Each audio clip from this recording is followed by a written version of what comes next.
কর্মযোগ চ্যানেলে আপনাদের সবাইকে স্বাগত। আজ আমরা চাকরি প্রার্থীদের জন্য আরও একটি নতুন চাকরির খবর নিয়ে হাজির হয়েছি।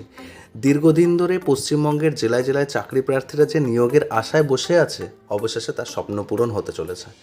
আজ আমরা যে নিয়োগ প্রক্রিয়া সম্পর্কে আলোচনা করব সেটা শুধুমাত্র মহিলাদের জন্য, অর্থাৎ এই পদে কোনো পুরুষ আবেদন করতে পারবে না। রাজ্যের বিভিন্ন জেলায় অঙ্গনারী কর্মী ও সহায়িকা পদে নিয়োগের বিজ্ঞপ্তি প্রকাশিত হয়েছে।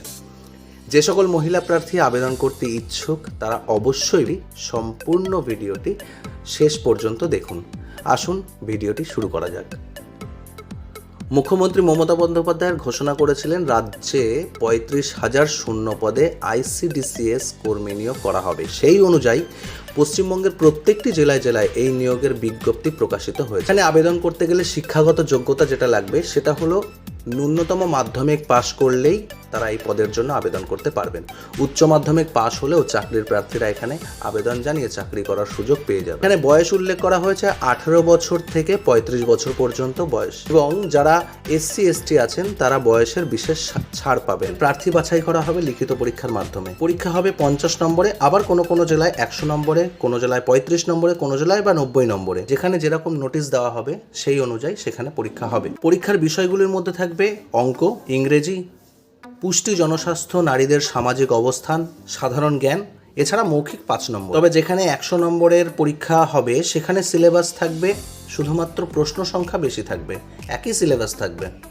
এখানে আবেদন প্রক্রিয়াটা বিভিন্ন জেলায় বিভিন্ন রকমভাবে দেখানো হয়েছে। কোনো জেলায় অনলাইনের মাধ্যমে আবেদন প্রক্রিয়া সংগঠিত হবে, আবার কোথাও অফলাইনের মাধ্যমে আবেদন প্রক্রিয়া সংগঠিত হবে। যেখানে অনলাইনের মাধ্যমে আবেদন প্রক্রিয়া সংগঠিত হবে সেখানে আবেদনকারীদের অফিসিয়াল ওয়েবসাইটে গিয়ে রেজিস্ট্রেশন করে নিতে হবে, যেটা আমি আমার ডেসক্রিপশন বক্সে দিয়ে দেবো। এবং পরবর্তীকালে ফর্ম ফিল আপ করতে হবে, যেখানে চাকরি প্রার্থীদের প্রয়োজনীয় সমস্ত তথ্য দিয়ে আবেদনপত্রটি পূরণ করতে হবে। ফটো ও সিগনেচার আপলোড করতে হবে, পুরোটাই অনলাইনে। যে নোটিশে অফলাইনে দেওয়ার নিয়ম থাকবে সেখানে নোটিফিকেশনটি ডাউনলোড করে ডকুমেন্টগুলি জেরক্স করে সেলফ অ্যাটেস্টেড করে অফিসিয়াল নোটিফিকেশন যে ঠিকানা দেওয়া আছে সেই ঠিকানায় পাঠিয়ে দিতে হবে। আবেদন প্রক্রিয়া সম্বন্ধে বিস্তারিত তথ্য জানতে অফিসিয়াল নোটিফিকেশনটি ডাউনলোড করতে হবে এবং চেক করে নিতে হবে। আবেদন করার শেষ তারিখ হলো 2রা এপ্রিল 2024। নিচে ডেসক্রিপশন বক্সে অফিসিয়াল ওয়েবসাইট লিংক দেওয়া হলো, সেখান থেকে দয়া করে ডাউনলোড করে আপনি দেখে নেবেন কোন জেলায় কতটা ভ্যাকেন্সি আছে, কত নম্বরের পরীক্ষা হবে এবং কিভাবে আপনি অ্যাপ্লাই করবেন, অনলাইনের মাধ্যমে না অফলাইনের মাধ্যমে। ততক্ষণের জন্য আমার শুভ কামনা আপনাদের সঙ্গে।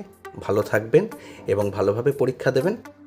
আজকের ভিডিও এই পর্যন্তই। ভিডিওটি ভালো লাগলে লাইক করুন, শেয়ার করুন বন্ধুবান্ধবের সাথে, এবং যারা নতুন আমার ভিডিও দেখছেন তারা অবশ্যই সাবস্ক্রাইব করুন। এই ধরনের ভিডিও পেতে আমি আপনাদেরকে সাহায্য করব। ততক্ষণের জন্য টাটা, বাই বাই, দেখা হচ্ছে এরকমই নতুন পরের ভিডিওতে।